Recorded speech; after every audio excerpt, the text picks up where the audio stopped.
Hi అండి. నిన్న morning Mantralayam వెళ్ళామండి నేను మా వారు.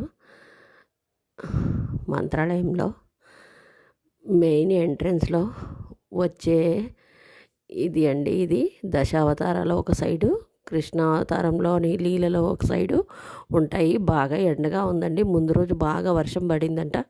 అయినా బాగా ఎండగా ఉన్నింది. పక్కనే మాంచాలమ్మ అమ్మవారి సన్నిధి ఉంటుంది. అక్కడ మేము క్యూ లైన్లో నిలబడి ఏం చేయలేదు. బయట నించొని అమ్మవారిని కళ్ళారా దర్శించుకొని తర్వాత స్వామివారి దగ్గరికి వెళ్ళాము. మంత్రాలయం బయటి పక్క ఇది బాగా ఎండగా ఉన్నిందండి. కృష్ణావతారంలోని లీలలు, దశావతారాలు ఈ సైడ్ దశావతారాలు ఉంటాయి. చాలా ఎండలు ఉన్నాయని ఆ విధంగా ఇట్లా కర్రలతోటి కొంచెం నీడ ఉంటుందని వేశారు పాదచారులకి. చెప్పులు ఇడుస్తాం కదండి, పాదరక్షలు విడిచే చోట విడుస్తాం కదా, తర్వాత తట్టుకోలేమని అలా వేశారు తడకలు కట్టి. అంతేనండి. స్వామివారి దర్శనం బాగా జరిగింది. కన్నులారా దర్శించుకున్నాను. ఎంట్రన్స్ అండి. మాంచాలమ్మ అమ్మవారు పక్కలో ఉన్నారు చూడండి.